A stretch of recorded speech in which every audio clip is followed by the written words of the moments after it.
ఉమ్మడి పశ్చిమ గోదావరి జిల్లా వ్యాప్తంగా 3000 మెడికల్ షాపులు మూతపడ్డాయి. ఆల్ ఇండియా సమ్మెలో భాగంగా కెమిస్ట్ అండ్ డ్రగ్గిస్టులు షాపులు మూసివేసి నల్ల బ్యాడ్జీలు ధరించి నిరసనలో పాల్గొన్నారు.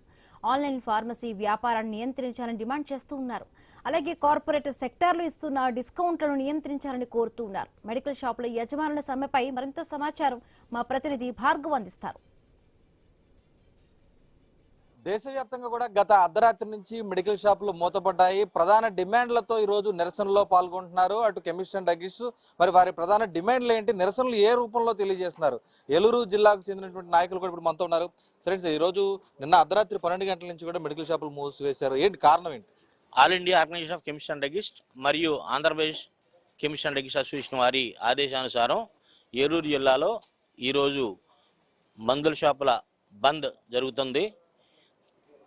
దీనికి ప్రధాన కారణాలు ఆన్లైన్లో మందులు అమ్మకూడదని, ఆన్లైన్లో మందుల అమ్మకాన్ని ఎత్తివేయాలని, కార్పొరేట్ సెక్టార్స్ మరియు ఆన్లైన్ ప్లాట్ఫామ్స్ మరియు ఈ కామర్స్ సంస్థలు ఇస్తున్నటువంటి హైయెస్ట్ డిస్కౌంట్ని నియంత్రించాలని, జిఎస్ఆర్ 220E, జిఎస్ఆర్ 817E జీవోలను ఉపసంహరించుకోవాలని మా ప్రధానమైన డిమాండ్లు అండి.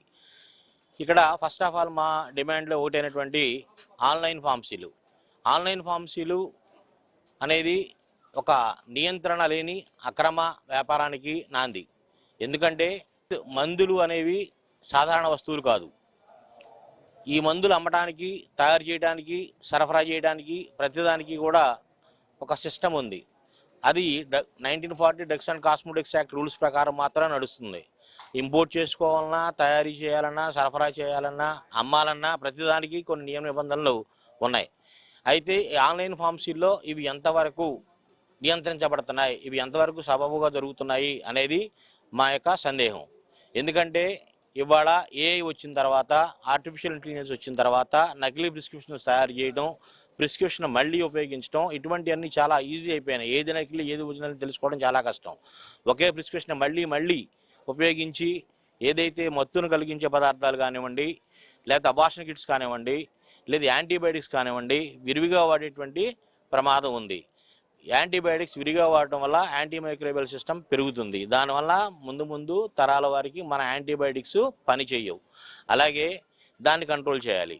నెక్స్ట్ వచ్చేసరికి ఈ మత్తులు కలిగించే పదార్థాలు విరిగా దొరకడం వల్ల ముఖ్యంగా యూత్ ఖచ్చితంగా పాడవుతారు. నెక్స్ట్ జనరేషన్కి మన పిల్లలు ఏదైతే జనరేషన్ ఉన్నారో వాళ్ళందరూ కూడా మత్తుకు బానిసలు అయ్యేటువంటి అవకాశాలు ఉన్నాయి.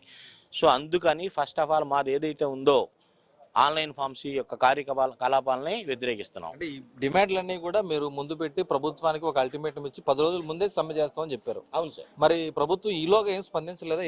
ఇంతవరకు మాకు ఏ రకమైనటువంటి స్పందన రాలేదండి ప్రభుత్వం నుంచి. అందరికీ కూడా జిల్లా వ్యాప్తంగా కలెక్టర్ గారి దగ్గర నుంచి అన్ని జిల్లాలోని మండలాలు, మరి ప్రభుత్వాధికారులు, ప్రభుత్వ ప్రతినిధులకి, ప్రజాప్రతినిధులకి, ఎంపీ గారికి కూడా అందరికీ ఇచ్చాము. అందరూ సానుకూలంగా స్పందించారు. తప్పకుండా ఎంపీ గారు కూడా దీని మీద సెంట్రల్ మినిస్టర్ గారికి రికమెండ్ చేస్తానని చెప్పి కూడా చెప్పడం జరిగింది. ఈరోజు షాపులన్నీ కూడా మూసివేశారు. సాధారణ రోగులకు సంబంధించి, ఎమర్జెన్సీ వైద్యానికి సంబంధించి కూడా ఇబ్బందులు ఎదుర్కొనే అవకాశం ఉంది. ఎటువంటి వెసులుబాట్లు కల్పించారు ఈ సమ్మెలో? ప్రజలు ఇబ్బంది పడకుండా ఉండటానికి నగరం మొత్తం మీద 4 సెంటర్లలో 4 షాపులు ఈరోజు తెరిచి ఉంచడం జరిగింది. మరియు హాస్పిటల్ కౌంటర్స్ ఏవైతే ఉన్నాయో అవన్నీ కూడా ఓపెన్ చేసి ఉంటాయి. కోర్ట్ సెంటర్లో గ్లోబల్ మెడికల్స్, 1 టౌన్లో ఆరోగ్య ఫార్మసీ, తంగేళ్ళమూడిలో శ్రీరామ మెడికల్స్, పాత బస్ స్టాండ్ సెంటర్లో ఆయుష్ మెడికల్స్, 4 షాపులు కూడా ఏలూరు నగరంలో తెరిచి ఉంటాయి. ప్రధాన డిమాండ్లని మీరు చెప్తున్నారు, సమస్యలు అంటున్నారట. ఏలూరు జిల్లా వ్యాప్తంగా ఎంతమంది మెడికల్ షాపులకు సంబంధించిన యజమానులు కానీ, సిబ్బంది కానీ దీనివల్ల ఇబ్బందులు పడుతున్నారు ఈ సమస్యలు? ఏలూరు జిల్లాలో మొత్తం 2000 హోల్సేల్ మరియు రిటైల్ షాపులు కలిపి 2000 షాప్స్ ఉన్నాయండి. దీనిలో పనిచేసే సిబ్బంది కానివ్వండి, ఈల్డ్ కానివ్వండి, సుమారుగా ఒక 50 లక్షల మంది దీని మీద ఆధారపడి ఉన్నారు. రాష్ట్ర వ్యాప్తంగా జీవనోపాధి పొందుతున్నారు. మరి ఎలా ఉండబోతుంది? ఈరోజు సమ్మె పూర్తి అవబోతుంది రాత్రి 12 గంటలకి. తర్వాత ఏ విధంగా ఉండబోతుంది? ఇంతకాలం దిగిరాని ప్రభుత్వం ఇప్పుడైనా దిగి వస్తుంది అనుకుంటున్నారా?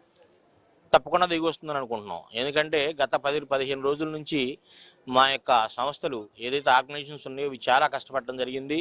ఈ బంద్ అనేది ప్రజల్లో బాగా వైరల్ అయింది.